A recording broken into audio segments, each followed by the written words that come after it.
प्रिय भक्तजनों, आप सभी को धनतेरस की हार्दिक बधाई। आज मैं आपके लिए धनतेरस पूजा और उसकी विधि बताने जा रही हूँ। प्रत्येक वर्ष दिवाली से 2 दिन पहले धनतेरस का पर्व मनाया जाता है।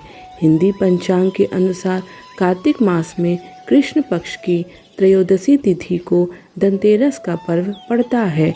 इसे धन त्रयोदशी या फिर धन्वंतरी जयंती के रूप में भी जाना जाता है। पौराणिक कथा के अनुसार इस दिन समुद्र मंथन से भगवान धन्वंतरी अमृत कलश लेकर प्रकट हुए थे। इस दिन माँ लक्ष्मी, कोषाध्यक्ष कुबेर और भगवान धन्वंतरी का पूजन किया जाता है।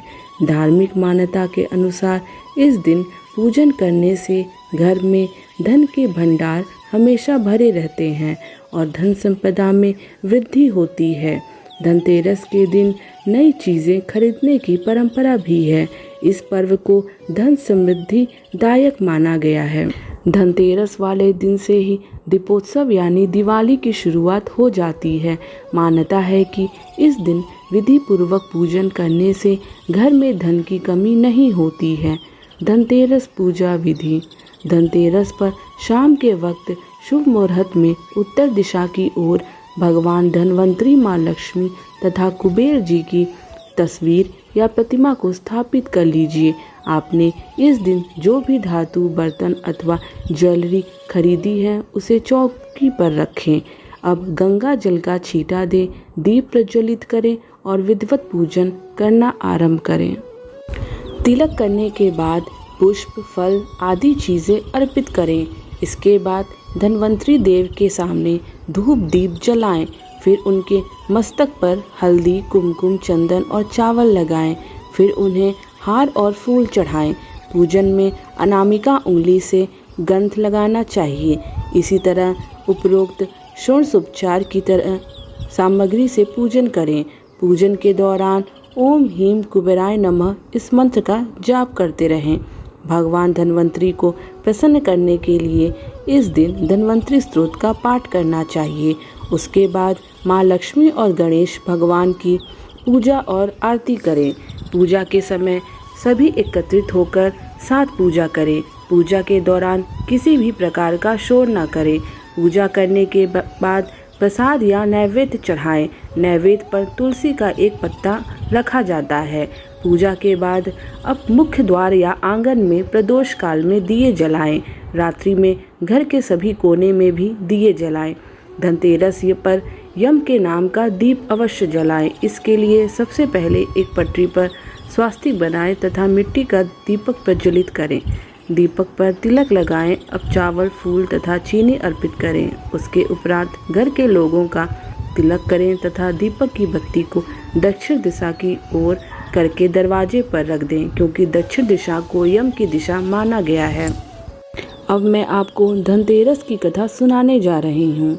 पौराणिक कथाओं के अनुसार एक बार महर्षि दुर्वासा के श्राप के कारण स्वर्ग श्रीहीन हो गया।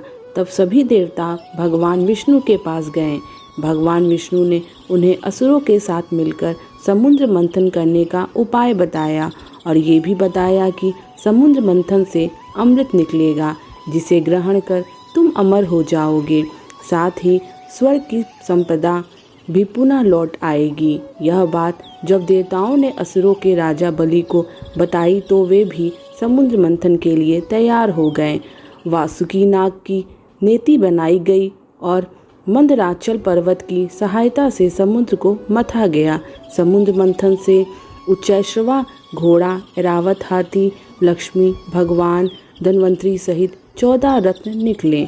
भगवान धन्वंतरी के हाथ में अमृत कलश देखकर देवता और असुरों में लड़ाई छिड़ गई। तब भगवान विष्णु ने मोहिनी अवतार लेकर छल से देवताओं को अमृत पिला दिया और असुर उससे वंचित रह गए।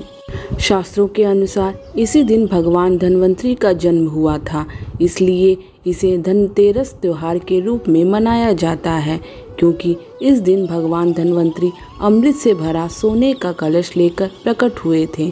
इसलिए इस दिन बर्तन खरीदने की परंपरा शुरू हुई। हिंदू शास्त्रों के अनुसार भगवान धन्वंतरी देवताओं के वैद्य माने जाते हैं।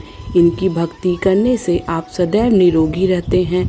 मान्यता है कि भगवान धन्वंतरि विष्णु के अंशावतार हैं। साथ ही ऐसा भी माना जाता है कि संसार में चिकित्सा विज्ञान के विस्तार और प्रसार के लिए भी भगवान विष्णु ने धन्वंतरि का अवतार लिया था।